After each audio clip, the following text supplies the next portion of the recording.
আল্লাহর হাবিব এতটা অসুস্থ হয়ে গেলেন, জামাতে নামাজ পড়তে যাইতে পারে না। নবীজি হযরত আয়েশা সিদ্দিকা রাদিয়াল্লাহু তাআলা আনহাকে ডাক দিয়ে বলেন, আয়েশা রে, আমি এতটা অসুস্থ, আমি মাথা তুলতে পারি না। এদিক দিয়া সাহাবায়ে কেরাম নবীজির জন্য সবাই পাগল পারা হয়ে গেছি। কয়েকদিন ধরে নবীজি এত অসুস্থ, মসজিদের মধ্যে নামাজ পড়তে আসতে পারে না। আল্লাহর হাবিব ডাক দিয়ে বলেন, আয়েশা রে, তোমার বাবা আবু বকরকে আমার মুসাল্লায় দাঁড়াইয়া ইমামতি করতে বলো। হযরত আবু বকর রাদিয়াল্লাহু তাআলা আনহু নামাজ পড়াইতেছেন, আর হযরত আবু বকর কাঁদতে কাঁদতে তিনি হয়রান হয়ে গেলেন। হযরত ওমর ডাক দিল, আবু বকর কেন আপনি কাঁদতেছেন?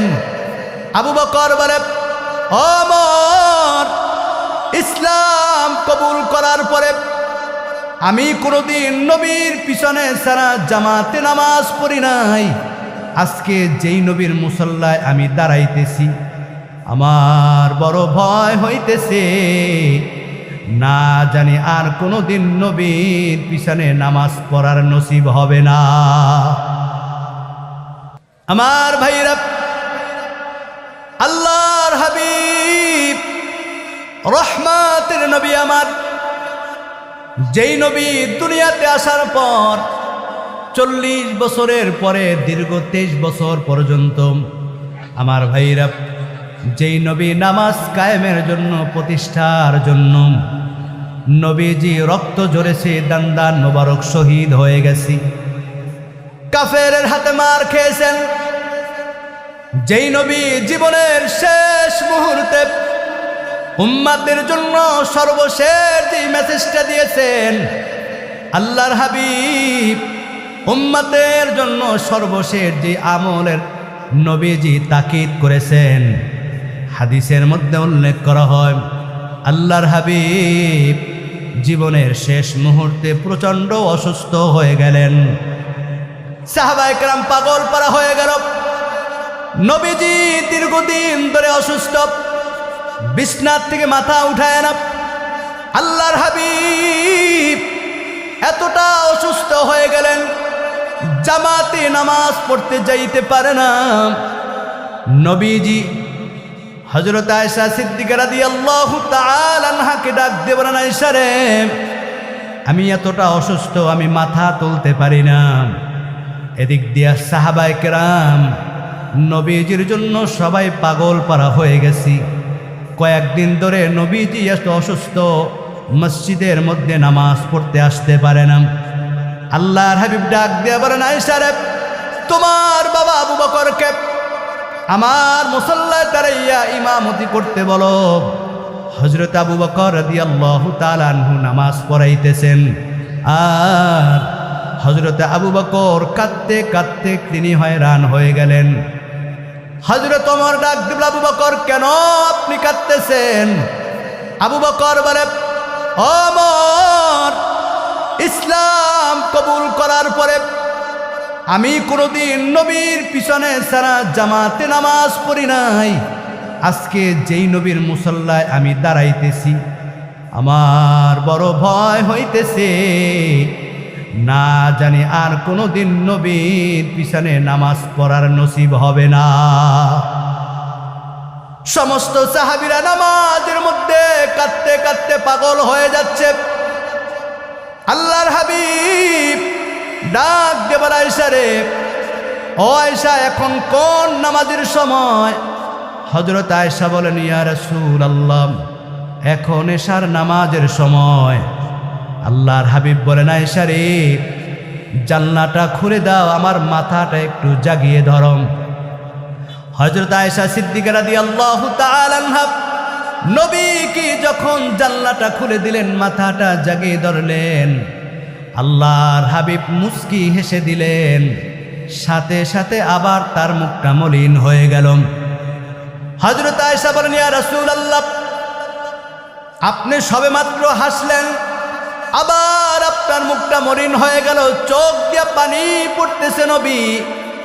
ও নবী, কারণটা কি? আল্লাহর হাবিব বলেন আয়েশা রে, যেই নামাজের জন্য আমি কত রক্ত ঝরেছে উহুদের ময়দানে, কত রক্ত ঝরেছে যুদ্ধের ময়দানে, কত কাফেরের মার খেয়েছি আমি এই নামাজ প্রতিষ্ঠার জন্য। আজ আমার বর্তমানে যখন দেখতেছি সাহাবীরা জামাতে নামাজ পড়তেছে, আমি নবীর দিলটা শান্ত হয়ে গেছে। এই নামাজ প্রতিষ্ঠার জন্য আমি কত কষ্ট করেছি ও আয়েশা রে। আবার আমি কাঁদতেছি এজন্য, আবার আমার উম্মতের মধ্যে একদল উম্মত এই নামাজ পড়বে না, জামাত তারা পড়বে না।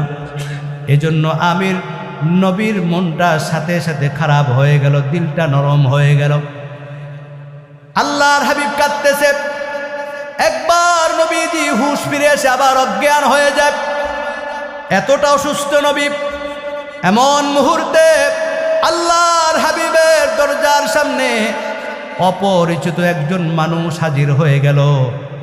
ডাক দিয়ে বলে, আসসালামু আলাইকুম ইয়া রাসূলুল্লাহ। ও নবী, আপনার ঘরের মধ্যে ঢোকার পারমিশন চাই। নবীজি ঘরে ঢোকার জন্য পারমিশন দিলেন। কে দরজার সামনে? ডাক দিয়ে বলে, আমি আল্লাহর প্রেরিত ফেরেশতা মালাকুল মউত আজরাইল। জোরে আওয়াজ করে বলি আল্লাহু আকবার। দুনিয়ার কোনো মানুষের কাছে আজরাইল পারমিশন নেবে না, নবীদের কাছে নেয় নাই। অথচ আপনার আমার রহমতের নবীর দরজার সামনে জান কবজ তো দূরের কথা, নবীজির দরজার সামনে দাঁড়াইয়া ঘরে প্রবেশের জন্য নবীর কাছে পারমিশন চায়। আল্লাহর হাবিব বলেন, আজরাইল তাড়াতাড়ি আসো। কেন আসছো? আজরাইল আলাইহিস সালাম ডাক দিয়ে বলে, ইয়া রাসূলুল্লাহ, আল্লাহ তাআলা পাঠাইছেন। ও নবী, আপনি যদি অনুমতি দেন তাহলে আপনার জান আমি কবজ করব। আল্লাহু আকবার। কেমন রহমতের নবী আমার, যেই নবীর জান কবজ করার জন্য পারমিশন চায়। আল্লাহর হাবিব বলেন, ও জিব্রাইল, কই আমার ভাই জিব্রাইল? হুয়া ফিস সামাইল উলা। জিব্রাইল আলাইহিস সালাম সপ্তম আসমানে সিদরাতুল মুনতাহায় একটা টান দিয়া নবীজির সামনে হাজির। ডাক দিয়ে বলে, জিব্রাইল, মালাকুল মউত আসছে জান কবজ করার জন্য, আমার কাছে অনুমতি চায়। আমি যদি অনুমতি না দেই, জিব্রাইল আলাইহিস সালাম বলেন, ইয়া রাসূলুল্লাহ, যদি আপনি জান কবজের অনুমতি না দেন, আজরাইল আপনার কাছ থেকে চলে যাবে। তবে নবী, আল্লাহ পাক রব্বুল আলামিন এই দুনিয়ার জমিন থেকে পরলোক জিন্দিগিতে আল্লাহ তাআলা আপনার অপেক্ষায় আছেন। আল্লাহর হাবিব বলেন, জিব্রাইল, আল্লাহর সাথে এখনো একটা চুক্তি আমার বাকি রয়ে গেছে। আল্লাহ তাআলা আমাকে সব কিছু দিয়েছেন, কিন্তু যদি আল্লাহ তাআলা আমার এই চুক্তিটা না মেনে নেন, আমি আমার জান কবজ করতে দিব না। ও নবী, বলেন আপনার কি চুক্তি? আল্লাহর হাবিব বলেন, জিব্রাইল, যখন আমার উম্মতেরা গুনাহ করত, পাপ করত, অন্যায় করত, কোন মুসিবতের মধ্যে পড়তো, আমার উম্মতেরা দৌড়াইয়া আমি নবীর কাছে চলে আসতো। ও জিব্রাইল, আমি যদি দুনিয়ার জমিন থেকে পরলোক জিন্দিগিতে চলে যাই, আমার উম্মতের কি হবে? কে আমার উম্মতকে দেখবে? কে আমার উম্মতের খবর নেবে? কে আমার উম্মতের জন্য আল্লাহর দরবারে দোয়া করবে? জিব্রাইল আলাইহিস সালাম আল্লাহর দরবারে চলে গেল। ও মালিক, আপনার হাবিব বলেছি, তার মৃত্যুর পরে তার উম্মতের খবরদারি কে করবে? আল্লাহ তাআলা বলেন, জিব্রাইল, আমার বন্ধুকে জানাই দাও, আমার নবী দুনিয়াতে থাকা অবস্থা যেইভাবে আমি আল্লাহ আমার বন্ধুর দোয়া কবুল করেছি, আমার নবী যখন দুনিয়া থেকে বিদায় হয়ে যাবে, ওই নবীর ওসিলা দিয়া তার উম্মত যখন আমি আল্লাহর দরবারে দোয়া করবি, আমার নবীর উম্মতের দোয়া করতে দেরি হবে, আমার নবীর ওসিলায় দোয়া কবুল করতে দেরি করব না। আল্লাহু আকবার। নবীজির দিলটা শান্ত হয়ে গেল। আল্লাহর হাবিব এবার ডাক দিল, মালাকুল মউত, তোমার জান তুমি কবজ করো। হাদিস সাক্ষ্য দেয় নবীজি জীবনের শেষ মুহূর্তে মালাকুল মউত জান কবজ করবে এমন মুহূর্তে নবীজির জবান দিয়ে নবীজি একটা বাক্য উচ্চারণ করলেন।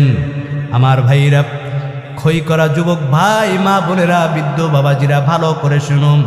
রহমাতের নবী আমার জীবনের শেষ মুহূর্তে কলিজার টুকরা মেয়ের কথা বলে নাই, জামার কথা বলে নাই, নাতিদের কথা বলে নাই, নবীজি কারো কথা উল্লেখ করে নাই। নবীজির জীবনের শেষ মুহূর্তে জবান দ্বারা নবীজি বলে গেলেন, আসসালাত আসসালাত ওয়া মা মালাকাত আইমানুকুম, নামাজ আমার উম্মতেরা নামাজ। আল্লাহু আকবার। আমার উম্মতেরা নামাজ ছাইরো না, সাবধান, নামাজ ছাইরো না উম্মত। এই নামাজ যদি তুমি না পড়ো, কিয়ামতের দিন আল্লাহর দরবারে তোমার কঠিন হিসাব দিতে হবে। আর যদি তুমি নামাজ পড়ে মৃত্যুবরণ করো, মৃত্যুর সময় তোমার শান্তি, কবরের মধ্যে শান্তি, আখিরাতে শান্তি, হাসরের ময়দানে শান্তি, কিয়ামতের দিন আল্লাহ পাক রব্বুল আলামিন বিগয়রি হিসাবি নাকালাহু, আল্লাহ তাআলা এই নামাজের বদৌলতে আল্লাহ বান্দাকে বিনা হিসাবে জান্নাত দিয়ে দিবেন। আরো জোরে বলি আল্লাহু আকবার। এই নামাজ পড়া দরকার আছে না নাই?